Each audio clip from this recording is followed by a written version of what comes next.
Hello everyone, the Cote Rapid and Blitz tournament is over in Abidjan, but we said we will cover a few more games, and this is one of the more exciting ones. A lot of you have requested it. Maxime Vachier-Lagrave with the white pieces against Hikaru Nakamura. Really an excellent game. It's really a game in two parts, a game with a story, if you will.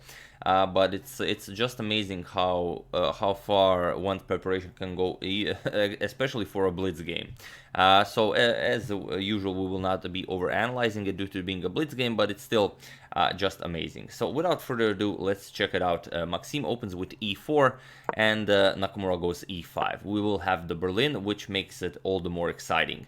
We have knight to f3, knight to c6, bishop to b5, and knight to f6. The Berlin defense line of the Ruy Lopez is on the board, and it's always very exciting for the chess world when new poison is added in any line of the Berlin. With castles by Maxime, knight captures on e4, and now just the d4, the standard line. Knight to b6, we have bishop captures, d captures, and now just pawn captures on e5. Knight to f5, we have the early queen trade on move 8, as is often the case in the Berlin, and now h3. And here we have king to e8, a standard idea. Knight to c3, we have h5, and now comes bishop to f4. We have bishop to e7, rook 8 to d1, and then now comes bishop to e6. So here it's a pretty standard position, and we have knight to g5 by Maxime, going after the bishop here, which would go very nicely if you could mess up black's pawn structure, create several pawn islands. Here we have rook to h6 by Nakamura. Now if knight captures, the rook is defending the bishop already, and just rook f to e1, a nice developing move. And here bishop to b4, just spinning that knight. Here Nakamura wants to capture, mess up Maxime's pawn structure, as white does have a lot of pressure against the black king still being in the center, Nakamura wants to do something about it. So we have a3, even forcing this exchange, bishop captures, b captures, and now h4. H4 by black. And it's very interesting that Maxime so far hasn't wasted any time on his clock. He's, I want to say blitzing out, but it's more like he's playing bullets, so he's spending no time on his clock. We have knight to e4.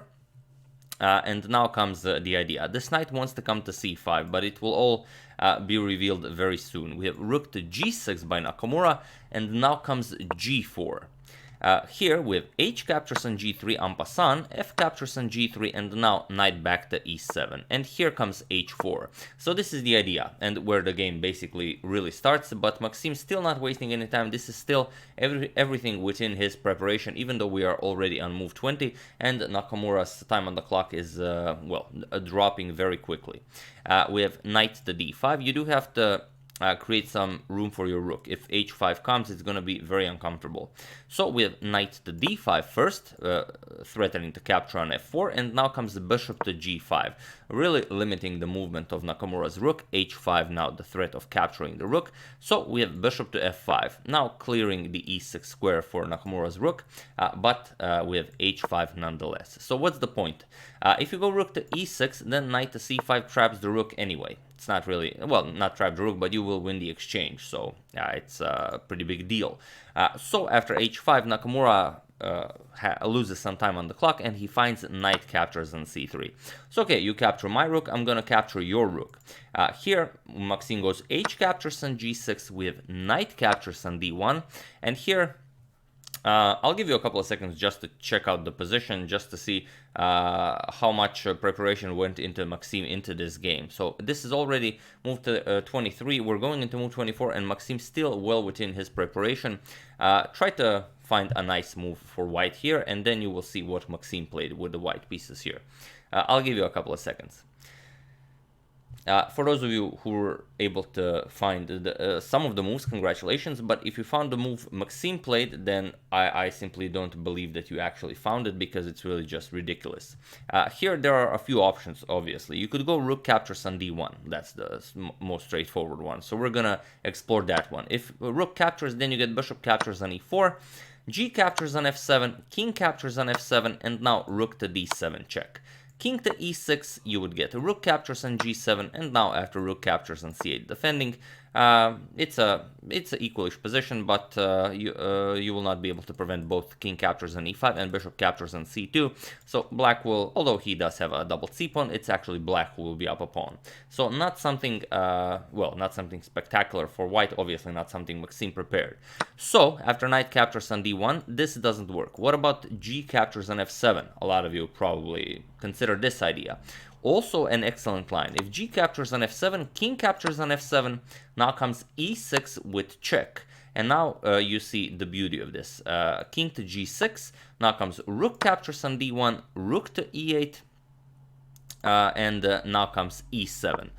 Just defending that pawn with bishop captures on e4 first, rook to d8 now, hoping to win the rook, or rook captures and then white gets a queen into the game, but now just king to f7, and white has no ways of making progress here. Everything's defended. It's they are bishops of opposite colors, so you will not be able to oppose each of them.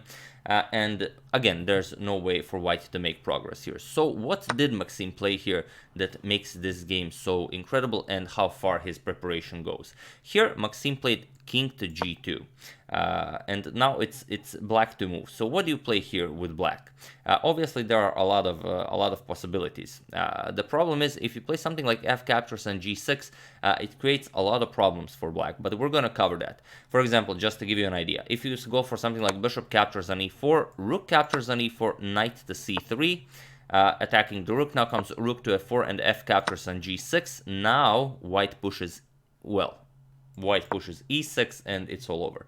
Here the pawn controls d7 and f7, and the bishop controls e7, and there's really no good way of defending against rook to h4 followed by rook to h8 checkmate.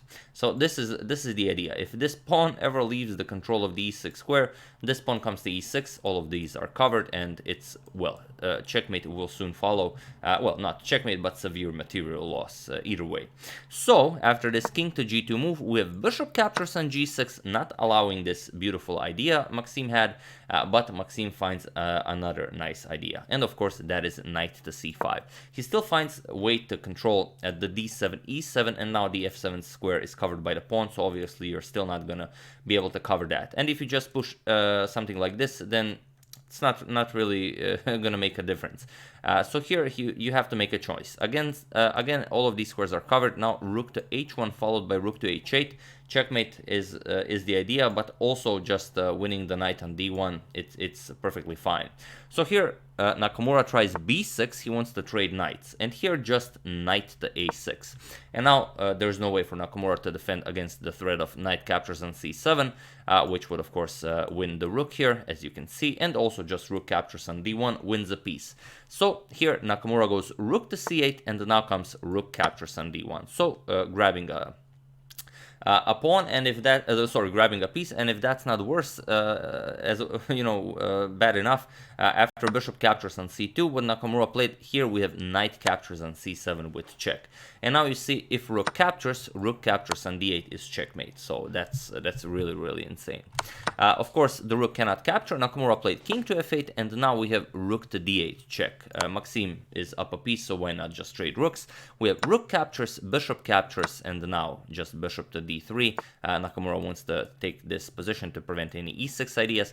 But now, if you look at the position, Maxim has a bishop and a knight and 3 pawns. Well, Nakamura has a bishop and 5 pawns, so 2 pawns for the piece. It could be some compensation, but usually it's not, unless you know, the position of the king is great, which in this case it's not. You can see that the bishop and knight create a wall against the black king, so the black king isn't really even able to enter the game. It's not going to be easy. And if this was a classical game or even a rapid one, it's hard to say. Well, if it was rapid, I don't think Nakamura would resign. But if it was a classical, I think there's a fair chance that we would see a resignation here. But since it's a blitz game, you know, there's always chance. And if anyone can do it, it's Nakamura. So let's see how this continued. We have king to f3, and this is why I say it's a game in 2 parts. This is just a beautiful preparation that basically lasted for 30 moves in the Berlin. Really just insane. Maxim came really prepared, as you can see, with the Berlin, and also with his Najdorf crushing Magnus Carlsen with it. So king to f3. We enter the second part of the game, which is now basically if you have the technical skill to convert a winning endgame into a full point, or in this case, full 2 points, as they are awarding 2 points for a win. But okay, bishop c4, we have g4 now, this prevents e6, we have g4, bishop to f1, Nakamura just waits and see what Maxim will do, we have g5, bishop back to d3, king to e3, attacking bishop f1, now comes g6, he wants to get rid of this pawn so he can start pushing this pawn. Of course, if this happens, just e6 will win you the game. There's no way of stopping this. So not an option. We have bishop to h3. And now comes g captures on f7 by Maxim. King captures on f7 and bishop to g5 now. We have bishop to c8. Now comes king to d4, bishop to d7. King to e4, and now comes bishop to c8. Nakamura has nothing to do, he just waits and see what Maxim will do. With king to f4, and now comes bishop to d7. And here, knight to a6. We have king to e6, king to e4, and now bishop to c8, attacking the knight. Knight b4, with c5, knight to a2, and now comes bishop to b7 check, with king to f4, and now b5. So Nakamura definitely making some progress. He made Maxim's knight as passive as possible, and if he starts pushing those pawns, it could get a bit dangerous for Maxim.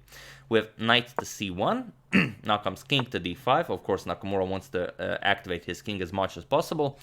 We have bishop to e7, and now comes a5. So the pawns are marching forward.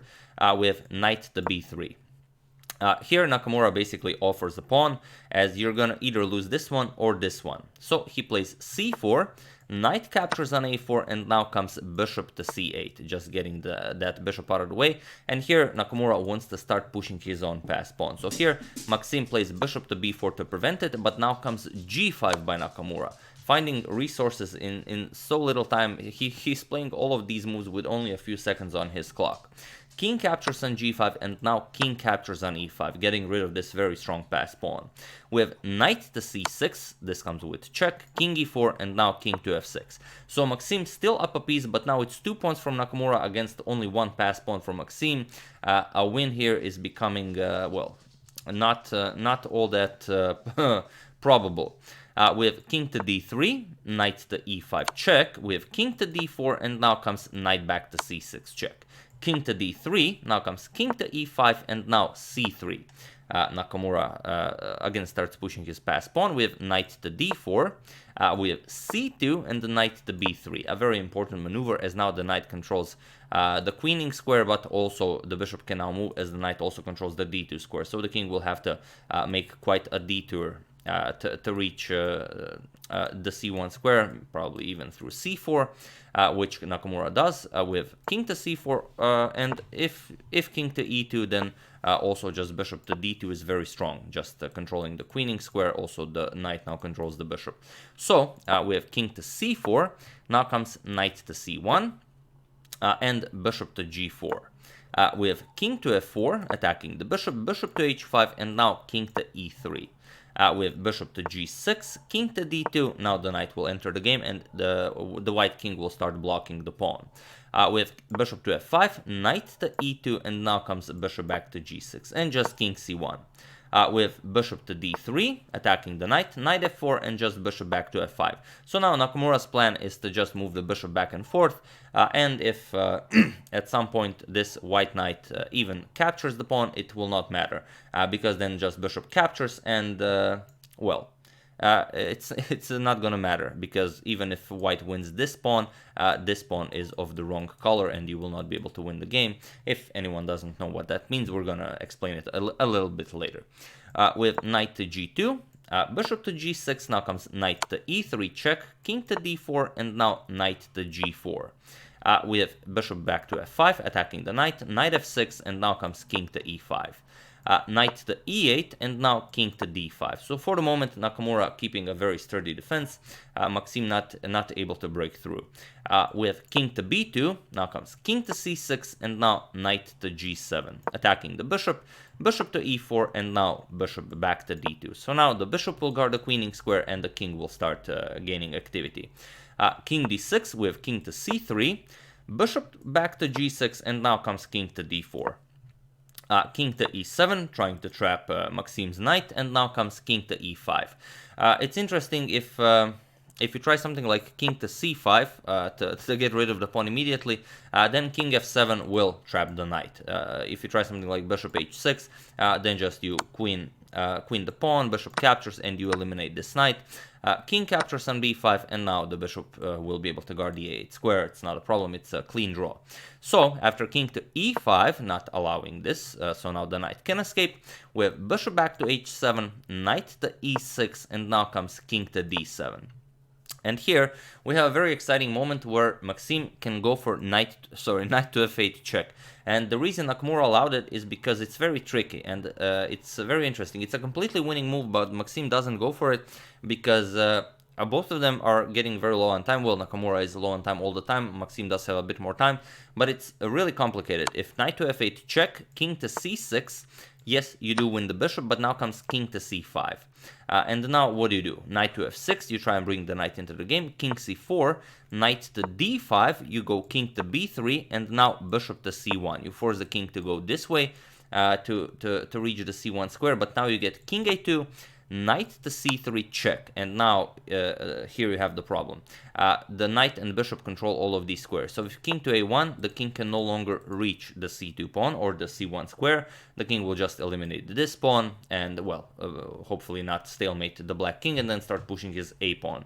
On the other hand, if you go king to b3, attack the knight, knight captures on b5, you eliminate this pawn, your pawn is protected, and now after the king moves, again, you will not be able to do anything as the bishop covers the c1 square and the a pawn wins. So a bit difficult to calculate in so very little time, but it was winning. But Maxim doesn't go for it. He goes knight to d4, wants to win this pawn this way.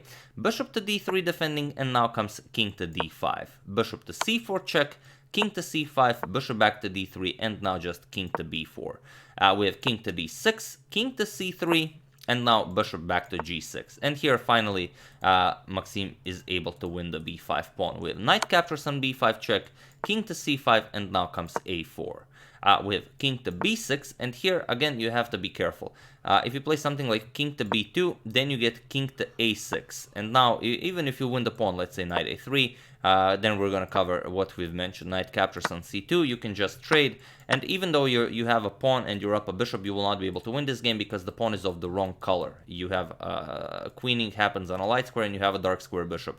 If you're interested in this, we can just show it very quickly. Let's say king b3, you want to march your king and pawn up the board, king a8, we have let's say king c4, king b8, king b5, now let's say king just sticks to the corner, a5, king here.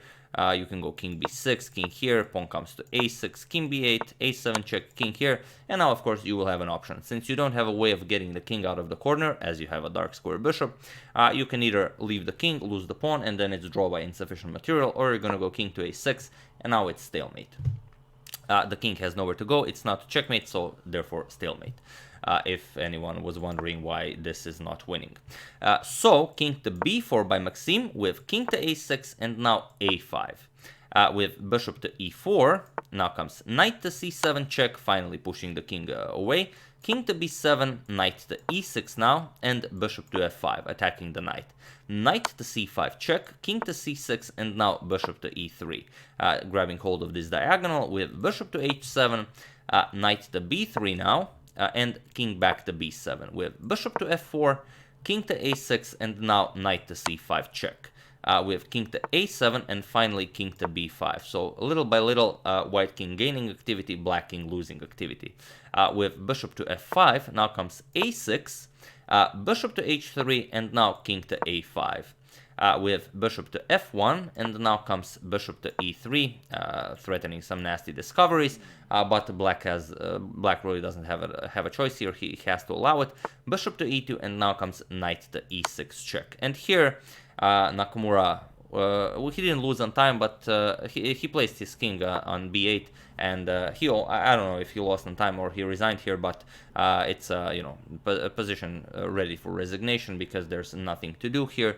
But I think his time actually ran out. Doesn't really matter because it's over. Just a7 check. If you move your king, then you will get a knight to c7 check.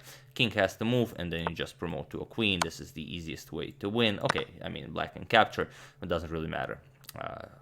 It's completely winning. Whatever you do, the bishop still covers the c1 square.